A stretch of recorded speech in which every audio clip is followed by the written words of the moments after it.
السلام عليكم ورحمة الله وبركاته. ازيكم عاملين ايه؟ وحشتوني جدا جدا.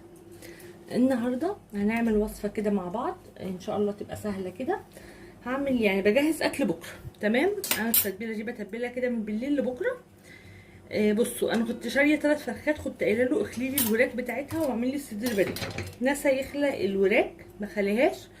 ف طبعا هعمل فيها ايه، فقلت اعملها بطريقه حلوه كده، نتبلها بطريقه حلوه ونشويها. تمام، هي كانت المفروض يا اما شيش طاووق، يا اما تكون حمام كداب. انا دايما بعمل كده، يعني كل شهر بشتري 3 فرخات واخليه يخلي لي الصدر بتاعها.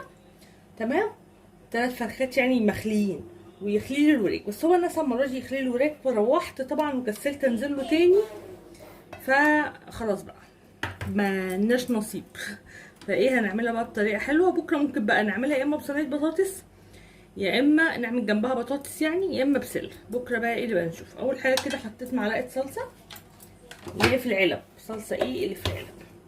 هنحط صويا صوص ودبس رمان. بجد اللي ما جربش الصوصات دي، يعني انا حاسه ان انا فاتني كتير، لان انا ما كنتش بستعمل الصوصات دي. بتجيبوا الازازتين. ممكن بقى صوصات تانية كمان. عايزه اجرب الباربيكيو زي ما قلت لكم، وعايزه اجرب ايه كمان، صوص الباربيكيو. عايزه اجرب المستردة، ما جبتهاش قبل كده. بس بجد الصويا صوص والدبس الرمان، الحاجتين هو اللي انا جربتهم حاجه كده وهم. الازازه بتبقى مثلا ب35 يعني دول كنت جايباهم عرض، الاتنين كانوا ب50. كانت ب25 الازازه. بس بتقعد عندك شهور، يعني انت بتجيبيها وبتقعد عندك شهور، ممكن تقعد 3 4 شهور كمان. كاتشب. تمام، يبقى احنا حطينا صوصات ايه، اللي هو مش بهارات، يعني الصوصات صلصه ودبس رمان وصويا صوص. تمام، وكاتشب. اوكي كده، وليمون، عصير ليمونه كده. كفايه نص ليمونه عشان دبس الرمان مزز، والصويا صوص برده مزز. بس ايه البذر ده. نبدا بقى ايه، نحط البهارات بتاعتنا. افتكرت بقى اوحش حاجه، ان انا ما عنديش كاري، وانا بعشق الفراخ بالكاري، بس للاسف ما عنديش كاري.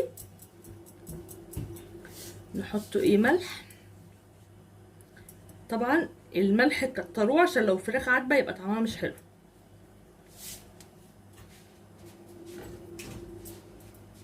هحط كمون وفلفل اسمر وتوم باودر وبصل باودر.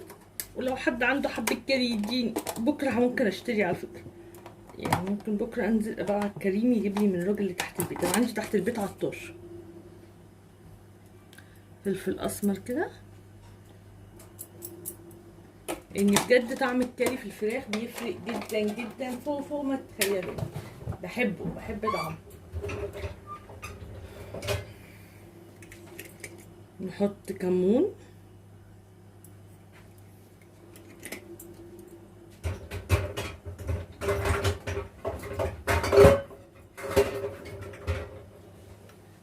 بابريكا.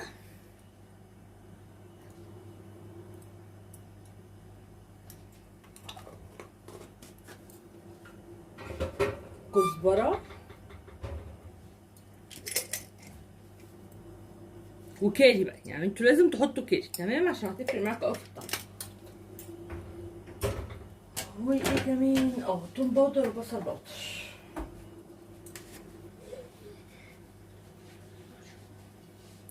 وطبعا حبة زيت.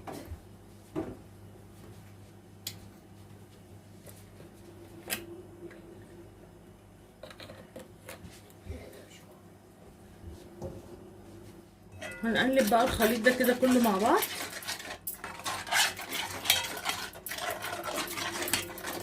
بصوا اللون بيكون حلو قوي الصراحه.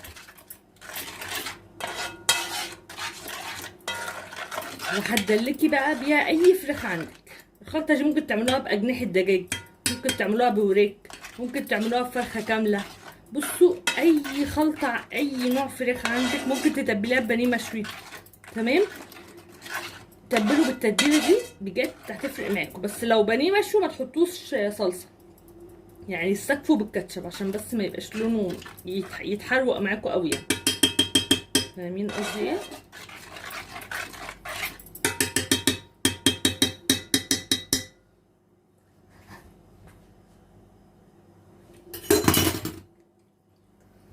نبدأ بقى ايه الفراخ. بصوا انا مقطعاها كده، وهبتدي طبعا بتقرفوا البسوا جلافز، لكن انا ايديا طبعا بحب اعمل بايدي، ما بحبش الجلافزات.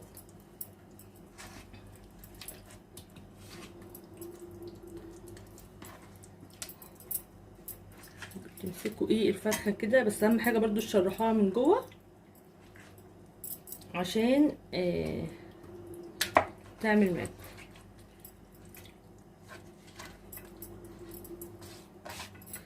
بس كده بقى، تصبحوا على خير واشوفكم ان شاء الله بكره.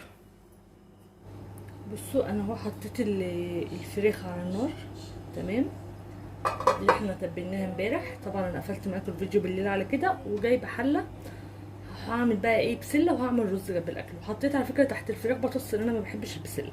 وحطيت تحت الفراخ كده كام شريحه بطاطس، وحطيت عليها معلقه صلصه خلاص، تمام.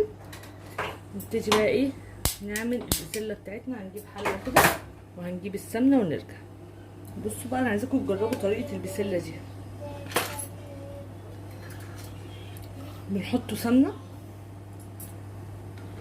دي طريقتي في البسله. البسله طبعا عندي انا مفرزاها، بفصصها وبغسلها واسيبها بس تنشف فقط لا غير، ما احطش عليها اي حاجه يعني، ولا في ميه ولا الكلام ده. بس اللي عندهم الفريزر بتاعهم مش دي فروست يعني، تمام، اللي هو بيعمل تلج، لا لازم تحطوه في بخار عشان البسله ما تتهراش منكم وتبوظ. دي معلومه على فكره كنت عارفاها من يوتيوبر يعني. بصوا كده بقى ايه، حطينا سمنه وحبه زيت،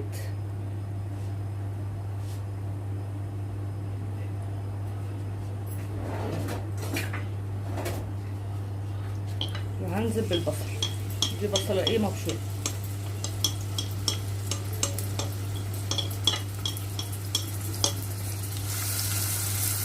تتشوح معايا كده وتصفر، وهقول لكم هنعمل ايه تاني. بصوا اول ما البصله كده اصفرت معايا، هنزل بالبسله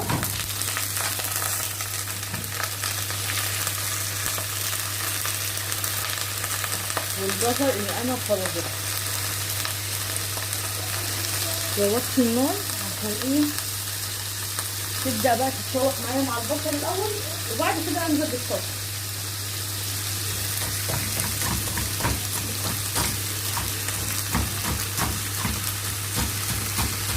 ولازم اي خضار متفرز تطلعيه تحطيه على النار على طول، مش تطلعيه فك، غلط جدا تسيبيه فك.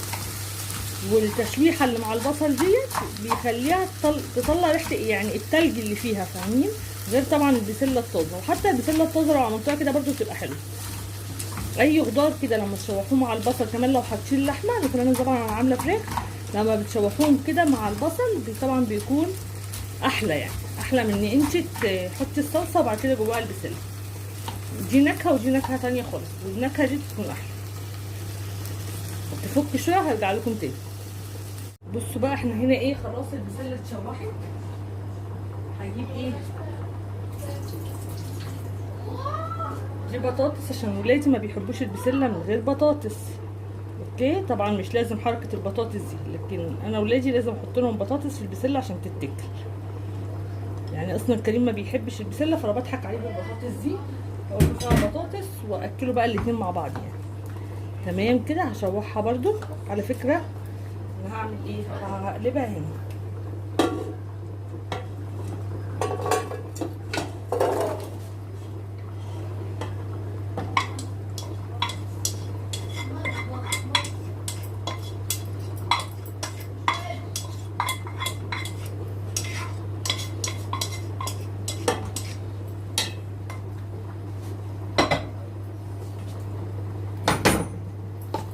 اشتغل ايه كده براحتنا، بدل ما تكون الحله صغيره وتقعد تدلدقلي على البوتاجاز على ايه.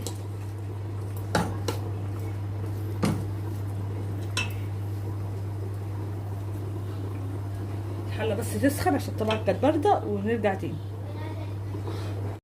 بصوا بقى، هحط معلقه صلصه من دي تدي لون حلو كده للبسله. انا طبعا ضربه طماطم في الخلاط لان الصلصه كمان اللي عندي في الفريزر خلصت، فطبعا مش هجيب طماطم، والطماطم غاليه دلوقتي. الطماطم ب 10 جنيه يعني حاليا في الوقت، انا معرفش الفيديو هينزل لكم امتى، بس في الوقت اللي انا بصور لكم فيه الفيديو ده، عشان احيانا انا بتاخر في تنزيل الفيديوهات، ان انا بنزل فيه الفيديو ده كانت الطماطم ب 10 وب 12. فطبعا اكيد مش هشتري كميه حاليا، لا بجيب بقى ايه على قد الاستخدام، عقبال ان شاء الله ما ترخص بقى اجيب اعمل بقى كميه واشيلها في الفريزر. انا ضاربه طماطم في الخلاط عادي. بصوا بقى حطيتها لون ازاي، يعني انا لو حطيت ميه كده ممكن في ناس على فكره بتعملها بصلصه البرطمانات دي، لكن انا ما بحبش. الصلصه العاديه برده بتديها طعم حلو، بس دي ايه بتديها لون بس، وكده برده انا بضيع الماده الحافظه اللي فيها. تمام. بس بعد كده بقى خلاص كده هنزل بقى ايه بالصلصه اللي انا ضربها. بصوا بقى هنحطه ايه، دي صلصه اهي انا ضربها في الخلاط ومصفيها، هنزل عليها بقى على البسله كده حبه ميه ايه مطرح مكان اللي بتاعي كده، بنحتاج ميه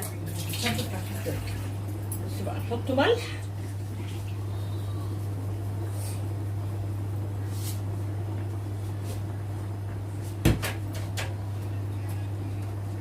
فلفل اسمر،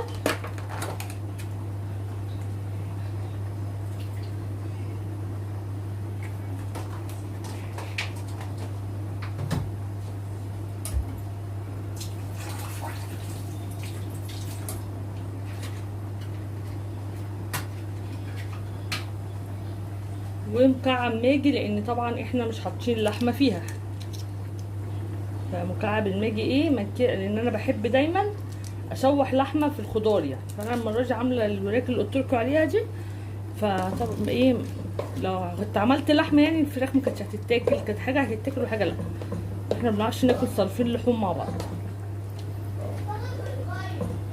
كمان حرام في الغلا اللي احنا فيه يعني. بس احنا حتى يعني والله ايام الرخص برضو ما بنعرفش نعمل كده. خلاص كده هعمل الرز وكده يبقى الاكل بتاعي خلص. ادي بصوا البطاطس بتستوي برضو تمام، وبكده خلاص خلصت اكلتنا. بصوا بقى الفراخ جوسي ولونها حلو قوي وطريه، وادي البسله وادي الرز، وكده خلاص خلصت الاكل.